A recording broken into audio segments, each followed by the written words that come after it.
So, my girlfriend and I have been together for just under a year. We don't live together and both work full time, and we are exclusive as far as I'm aware. About 3 months ago, I noticed my girlfriend spending a lot of time on the phone with her friend, Jessie. She says that Jessie is a good friend, and that's it.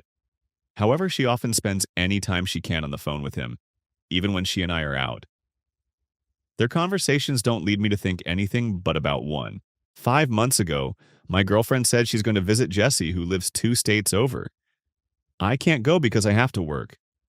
Of course, I tell her that I'm not comfortable with her visiting a male friend out of state, but she says that Jesse is just a friend. She will be staying at his place, but Jesse is also a single father of 2 young boys, so my girlfriend assures me nothing will happen. Despite me voicing my opinion, my girlfriend takes the trip and shares her location to put my mind at ease. She returns a week later and we move on with life. However, about 2 weeks ago, my girlfriend asked me to go to our local Target to pick up an online order she had placed. She tells me she ordered shampoo and a few hygiene items. I agreed and went to pick up her order. When I get to the customer service counter and give them her name, they bring out a bag with a pregnancy test in it. Shocked and confused, I tell them that this is what she ordered. I check the name and phone number attached to the bag and find it matches my girlfriend's number, so it couldn't have been another girl with the same name.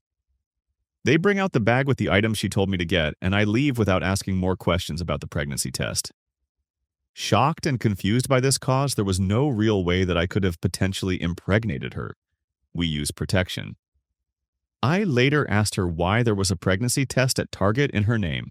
At first, she says she has no idea and she did not order a pregnancy test. I asked her to show me her Target app to prove it, and she says that it was probably her sister since her sister uses her Target account to order things sometimes. She also claims that women sometimes use pregnancy tests to regulate their premenstrual syndrome or for other things other than to determine if they're pregnant. I don't know crap about how this works, but she assures me that she's not pregnant and that test wasn't a sign of her cheating when she was on a trip. The other night, we go out to dinner and she makes it a point to prove that she isn't pregnant by ordering a few cocktails. Am I wrong for accusing my girlfriend of cheating on me while she was away? I'm so paranoid, but also don't have real proof that she did. Edit. Needed to clarify the part about the pregnancy test. The pregnancy test was part of a separate online order. She asked me to pick up her online order at Target, which she said consisted of shampoo, deodorant, and some lotion. When I went to the counter and told them her name, they brought out the bag with the pregnancy test. I said this isn't what she told me was her order, so they checked again and brought out the second bag with the right stuff as previously mentioned. After checking the info off both bags, I confirmed that both orders were under her name. Account? So I believe she secretly placed an online order for a pregnancy test and planned to get that later while asking me to get her shampoo. The pregnancy test was not in the same bag as the stuff she asked me to get. Update. I never saw the pregnancy test after that, so I don't know if that truly was an order she made by mistake or if her sister used her Target account to order that. However, I did bring up the fact that her sister lives about 20 minutes from her and has a Target much closer to her. So why would she place an order for a pregnancy test and have the pickup location further from her house? Even if her local Target was all out, I find it hard to believe that her sister would order a pregnancy test under her account and pick it up near her house. Comments. Sure, the pregnancy test could have been placed in her order by error, but then she'd have just shown you the app to prove she didn't order it and wouldn't have blamed her sister. She also wouldn't have lied about women using pregnancy tests to regulate premenstrual syndrome. This is absolutely not the truth, and you should be insulted by this lie. The only thing pregnancy tests are used for is to determine if women are pregnant. That's it. She has changed the story like 5 times, and you want to believe her so much that you are starting to believe her. Her having cocktails proves nothing except that the pregnancy test was negative. She went to stay with Jesse despite your reservations about it, lied about the pregnancy test, and is making you think you are paranoid for thinking she cheated. Without protection, probably. Women use birth control to regulate periods, not pregnancy tests. The pregnancy test isn't a sign of her cheating, but her reasoning is. Pregnancy tests don't regulate anything. Her changing stories and excuses are all you need to hear to know she is hiding something from you. Update, 1 day later. So, as an update, I realized that although my girlfriend and I have protected intimacy, the chances of me getting her pregnant is possible. However, I strongly believe that despite our intimacy, I couldn't have possibly impregnated my girlfriend. Not to be disgusting and personal, but I never finish inside of her because I want to reduce our chances of having kids until we're both ready. That's why when I saw the pregnancy test, I immediately thought she cheated on me. Anyways, I went into a panic last night after hearing all the comments and freaked out, so I went to her apartment while she was at work. She gave me a key, and I found her iPad. I tried using her birthday as the password, and to my amazement, it worked. I immediately go through her messages and find evidence that she in fact had intimacy with her friend Jessie. I'm honestly so devastated by this, and I've been such a nervous wreck since last night. I haven't eaten, and I've barely slept. Yes, I know what I did. Secretly going through her iPad and messages was wrong, but I had to know if she was cheating on me and if that pregnancy test she secretly ordered was because Jessie may have knocked her up. Now I'm waiting to confront her, but I honestly don't know how. How do I tell my girlfriend that I know she cheated? Am I wrong for going through her iPad and messages? Part of me feels wrong for this, but you have no idea how much it hurts to know she did this.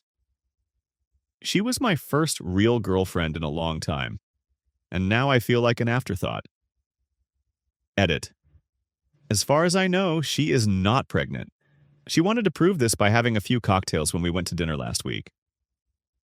There's no baby involved, thank God. Update. 3 days later. So, last night I told my girlfriend that I needed to talk to her.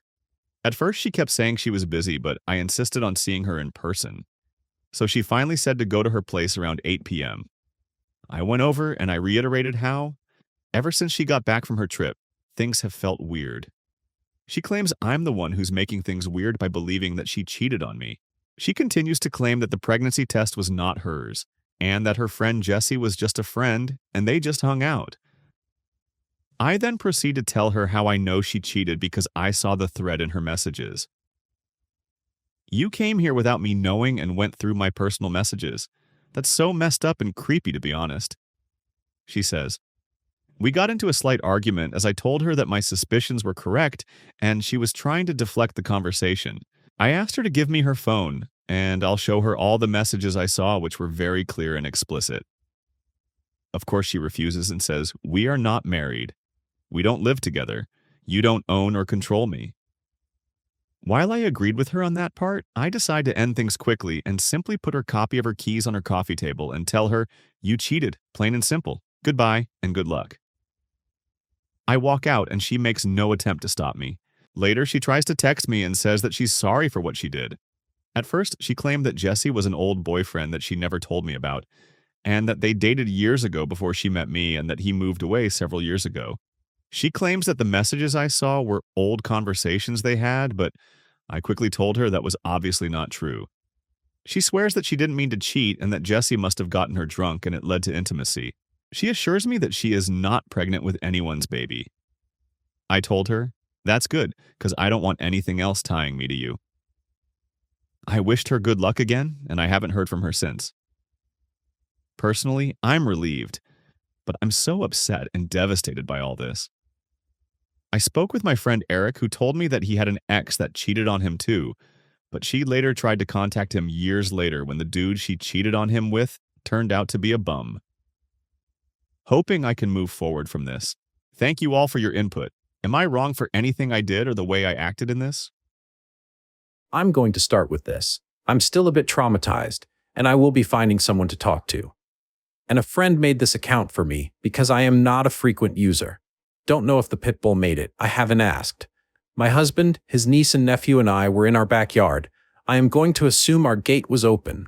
I can't remember. The pit bull, came out of nowhere and latched onto his niece, 5 years old, niece. I turned, kicked it with all the force I could manage. I was lucky enough to hit it in the jaw somewhere that made its jaw dislodge. My husband, who had been a few feet away, shouted, something along the lines of, "Whose dog this?" I told him to get our bear spray from the house. I was in a panic. I am an animal lover, but it was so insane. The pit bull seemed almost rabid. I don't think it was in hindsight. It wasn't foaming at the mouth, it was just crazed. My husband ran, but not towards the house. He literally ran out the fence gate and shut it behind him, not towards his niece or nephew. Ubu, who was also present in an outdoor bassinet that I managed to all but toss onto the picnic table to make sure it was out of the dog's reach while holding his niece off my shoulder. I put her on the BBQ to keep her out of reach, but the dog was literally jumping and snapping, and I was worried that if I tried to carry her, I'm short, and would manage to grab her out of my hands. It chased me when I ran for the shove, but then I swung at it, and I swung until it stopped. I don't think I will ever forget the sound or feeling. It was so high stress, I didn't even realize that it had bit me twice. I haven't spoken to him for a full week, even though we live in the same house. I didn't ask where he went. He only came back a few minutes later to pack us into the car and drive us to the hospital.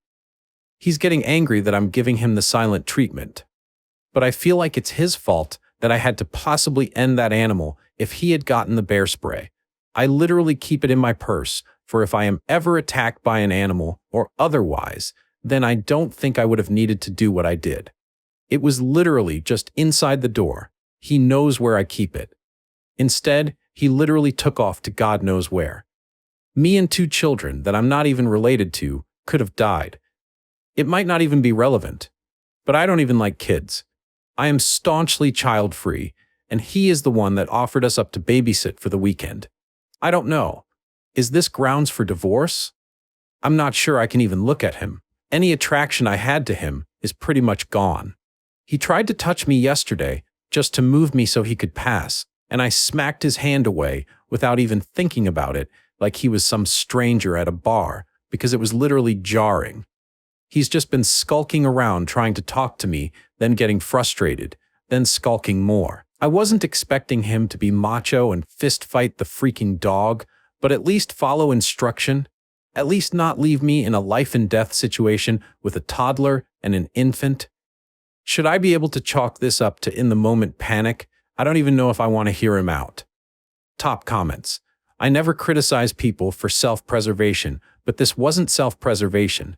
This was cowardice. He left a small woman and 2 defenseless babies to the mercies of an aggressive dog. You did what you had to, and blaming him for that is completely reasonable. There was an incident on a bonfire night when my daughter was 6. We were in our neighbor's garden setting off fireworks, and one of the fireworks went sideways and came straight for us. My neighbor grabbed her granddaughter and my daughter and covered them. I had her grandson in my arms, so I span into the corner of the house wall to shield him. Both my ex and my neighbor's husband moved towards the problem, but her daughter, the mother of the grandkids, ran past her mother from right next to me to safety. She abandoned both of her kids. It was a small moment, but it changed everything. My neighbor never really sided with her daughter again. Her daughter had substance abuse issues. Multiple times my neighbor had custody of the kids. From that day on, my neighbor never trusted her daughter again. She showed us who she was, that your husband showed you. Believe him. I don't think there's any coming back from that. I can't believe he just took off and left the 3 of you, his wife and 2 babies, and shut the fence even so it couldn't leave if it wanted to. I don't think I could ever get over the abandonment. And then he came back. Like, cool. But after leaving you with an attacking dog, he could have come back to an absolute bloodbath. You, ma'am, are a bona fide hero. Thank you for saving those little ones. I'm so sorry you got hurt. Thank God you were there with them. Update. My friend said that people update often, but I don't know how to attach it to the other post. I thought I'd update since there had been a few things that happened kinda. Sorry if this is needlessly long. And I didn't expect this to get this many comments and kindnesses. And I want to say I'm so sorry to everyone that has experienced anything similar, because, my God, it has not been easy. For everyone worried about my mental health, I did get in through an app with my work yesterday because I decided I really needed it and labeled it a high priority. However, it felt like it was just a parliamentary meeting, and she said she wanted to get me to feel a bit more comfortable because I was visibly tensing up whenever I started talking about it, and she even noticed it through the video chat. Last night, I also told my husband I needed space. I apologized that I don't have more of an update on our relationship than that. I wasn't as nice as I wanted to be. He argued and didn't want to leave. It's my house, but I told him I just didn't want to look at him, that I couldn't look at him. He cried, and I hate that I felt apathetic towards it. I haven't slept well, so I'm not sure I'm also just overtired and still so shaken though. I was also emotionally exhausted after the appointment, so that might have added to it. I got a few questions about his sister and her husband, so I thought I'd answer. They aren't speaking with him. I don't know when it happened. I was definitely out of it at the hospital while I was getting the stitches and everything. But I do think after I was done blubbering and trying to explain how something so terrible happened to their little girl under our watch, they apparently asked him where he was. I still haven't talked to him about where he went, so I don't know. However, it clearly didn't satisfy them. His niece just got out of the hospital yesterday, so that really triggered everything and a lot happened. I had sent flowers and a bear and this one toy thing she'd been asking about. I didn't go to the hospital though. I was scared seeing me would make her nervous. But his sister and her husband sent me flowers too, and it made me bawl again. I'm just a freaking mess, honestly. The father sent me a long message that I haven't been able to get through, but it's the sweetest thing anyone's ever sent to me. He also sent me a 1,000 Visa card. I literally thought I was reading the amount wrong. They are good people, and I still feel terrible that I couldn't have done more for her. Everything's just replaying in my head. Anyway, I obviously haven't looked into filing yet, but I am not against the idea of it, and it really did help me feel better about wanting a divorce over this. I know fight or flight can't be helped, but now I think I realize that it's okay not to want to be with someone who would leave you behind. I think I can say I'm a fighter, and I want a fighter with me. Maybe he'd be better off with a runner instead too. Then he at least wouldn't be leaving someone behind. I don't know. It feels like I'm done, but I'm also just a mess. So right now, I'm just glad I have space. Thank you for everyone making me feel like I wasn't being ridiculous, though. I think it always feels like it should be multiple issues that tear a marriage apart, unless it's infidelity or something. And it's like, I know he may not have meant to betray me, but he still did. Whatever his reasoning. Not sure when I'll be speaking to him, but I will try to update then.